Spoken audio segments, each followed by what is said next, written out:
Hello everybody, अस्सलाम वालेकुम। This is me Mohammad Hasnain. आज एक दफ़ा फिर आप सबकी खिदमत में हाजिर हूँ। सॉरी, मैं वो थोड़ा एज एडी काम भी कर रहा था। No no no worries, topic अभी हम जान लेंगे। हाँ, तो अभी तो किस बारे में बात कर रहे हैं? हम बात कर रहे हैं, मैं आपकी तरफ आ रहा हूँ, चलती डोंट रहेगी वरी, बातें। चलती जाएगी बातें। अच्छा, मतलब एक्शन रिएक्शन। हाँ, action reaction, yes, this is the art of acting stated by Meisner, action and reaction. So guys, today we are at a dhaba. अभी मैं बोल देता कि we are at big rehearsals, but फिर मैं बोलने वाला था कि नहीं, ये तो ढाबा है। बट टुडे गाइज, बेसिकली कुछ बहुत ही बड़ा and something very amazing is going to be coming out soon, जिसके लिए I be going physically and you guys will probably be seeing what is coming out soon. But तब तक के लिए we are having a bit of rehearsals, तो मैंने सोचा जो हमारे साथ लोग मौजूद हैं in these rehearsals, why not talk to them. हमारे पास एक और कुछ लोग भी मौजूद हैं, कुछ लोग बिजी हैं ज़रा अपने इल्म हासिल करने में, कुछ लोग बिजी हैं ज़रा शोखियों दिखाने में।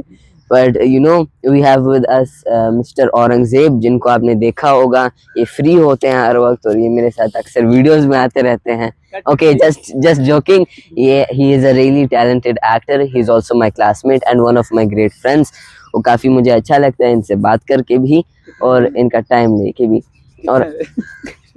और हमारे साथ ये जो पर्सनैलिटी हैं, अब अल्फाज कम हो जाएंगे, अल्फाज खत्म हो जाएंगे, इनकी तारीफें खत्म नहीं होंगी। ये वो शख्सियत है कि जब मिलते हैं बंदा कहेगा कि हाँ यार, ये वो गली में पेंट, आपको एक भाई ने कहा भी था आप गली में पेंट बेचते हैं। पर जब इनकी कहानियां फिर निकलती हैं, पता चलता है कि ये तो पूरा इंटरनेशनल लेवल सेलिब्रिटी है, इंटरनेशनल लेवल पर्सनैलिटी है। हमारे पास मौजूद है mister Qasim Malik, a businessman, a talented artist, a actor, और भी मैं मसाला लगाता जाऊंगा। But before that, let us introduce Thank you, Mr. Kasim Malik into our video. तूने मुझसे ज्यादा पैसे दिए थे इसको। अस्सलाम वालेकुम। बिजनेसमैन है। कैसे हैं वालेकुम आप? अस्सलाम। ठीक है, अल्हम्दुलिल्लाह गुड। जी, आपका काफी अच्छा लगा आपसे मिलकर। बहुत शुक्रिया आपकी इतनी तारीफ़ें करने का, और आप खुद एक अच्छे इंसान हैं जिस वजह से आप हमारी इतनी तारीफ़ें कर रहे हैं, और हमें भी अच्छा लगता है जब आपके साथ हम टाइम स्पेंड करते हैं। कुछ चीज़ें हम एक्टिंग की बात करते हैं, कुछ ओवरऑल हमारी अभी हम जो रिहर्सल के लिए हमारा एक प्रोजेक्ट आ रहा है, तो होपफुली इंशाल्लाह जल्दी आपको कुछ अच्छा देखने को मिलेगा। तो उसके ऊपर आज हम कुछ बात करने के लिए इकट्ठे हुए हैं। तो ये हमारे सारे क्लास फेलो हैं, दोस्त हैं, तो इंशाल्लाह आपको जल्दी हम एक अच्छी न्यूज़ देंगे। तो इससे रिलेटेड हसनैन आप कुछ बताएं, जो हम आगे करने जा रहे हैं उसमें मेन क्या चीज़ है? देखें, मेन तो हम इस पर बात करेंगे अबाउट द एजुकेशन सिस्टम। आप सब लोगों को पता है हमारा Pakistan in terms of education, हालांकि ग्रेड्स में हमारे बच्चे काफ़ी अच्छे हैं, they get some of the best grades in the world, क्योंकि हमारा पासिंग परसेंटेज भी काफ़ी हाई है। मतलब if you aren't getting that good of a passing percentage you will fail. तो हमारा पासिंग परसेंटेज भी हाई है, हमारा ग्रेड्स भी अच्छे हैं हमारे बच्चों के, बट हमारा एजुकेशन सिस्टम बहुत आउटडेटेड है, बहुत ही बेकार है। एंड इस चीज़ का तो फर्स्ट हैंड एक्सपीरियंस हम सब लोगों ने किया होगा, फर्स्ट हैंड एक्सपीरियंस हम सब लोगों को मिला होगा। As you guys know, mister Aurangzeb he has studied physics.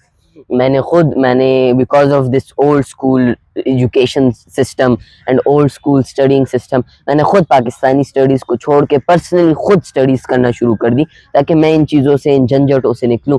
सो ये जो प्ले आने वाला है, it's going to be about these things and it's certainly going to be a very useful message, जहाँ पर हम लोग ये मैसेज कन्वे करेंगे कि किस तरह कभी कभी ये बेहतर होता है हमारे लिए कि हम पुराने माइंडसेट्स को, पुरानी सोच को, पुराने आइडियोलॉजीज़ को छोड़कर कुछ नया करें, क्योंकि बदलते वक्तों के साथ नई नई चीज़ें आती हैं।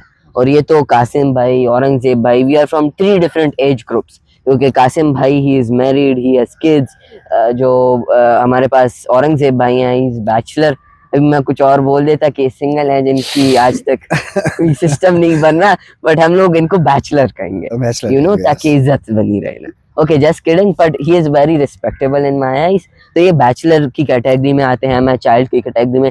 हम तीनों अलग अलग एरा से गुजरे हैं, एज यू नो, हम डिफरेंट एरा से गुजरे हैं, हमने डिफरेंट चीज़ें एक्सपीरियंस किया। और इससे फिर मैं कासिम भाई से भी पूछूंगा, देखें आपके ज़माने में और हमारे ज़माने के बच्चों में कितना फ़र्क है, आपने खुद भी एक्सपीरियंस किया होगा। नहीं, मैं इतना पुराना नहीं हूँ यार।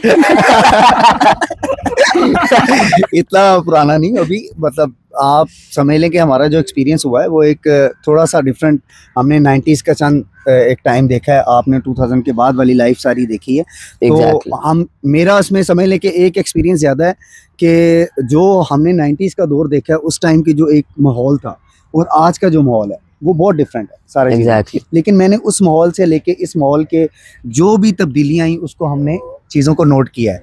तो उस सब माहौल को जो हमने देखा है तो उससे जो बैठ एक्सपीरियंस जाना चीज़ों को बेहतर, अब फॉर एग्जांपल आज हम जो यहाँ पे बैठे हैं हमारा एक ये डिफरेंट एक्सपीरियंस है। बिल्कुल आज हम अपनी एक क्लास को, जर्नी को, जो हमें अक्सर हमारे सर भी सिखाते हैं कि आप डिफरेंट इन्वायरमेंट के अंदर अपनी एक प्रैक्टिस करें, सीखें। आज हम ढाबे पे बैठे हैं, कल हम किसी अच्छे रेस्टोरेंट में बैठे हैं। तो बिल्कुल ये जो डिफरेंट यहाँ पे लोगों का आना और बात करने का स्टाइल, यहाँ पे डिफरेंट किस्म के Exactly. लोग आते हैं, तो ये हमारा जो एक्सपीरियंस होता है ये हमें ग्रो करने में बहुत हेल्पफुल होता है। बिल्कुल हमें पता exactly. चलता है कि हम किस कम्युनिटी के अंदर बैठे हुए हैं और क्या Absolutely. कहाँ पे क्या कुछ हो रहा है। तो सबसे अच्छी चीज़ ये है कि आप जिस भी माहौल में हो वहाँ पे अपने आप को अगर एडजस्ट कर लेते हैं तो ये आपकी सबसे अच्छी एक कामयाबी की एक निशानी है कि आप आने वाले टाइम में एक अच्छे इंसान कामयाब बन सकते हैं। तो मेरा सबसे बड़ा ये Absolutely. मेन पॉइंट है कि आप हर माहौल में एडजस्ट हों और अपने आप को, किसी को भी अपने आप से कम ना समझे और किसी को भी अपने से कमतर ना समझे। मेन पॉइंट ये है। बिल्कुल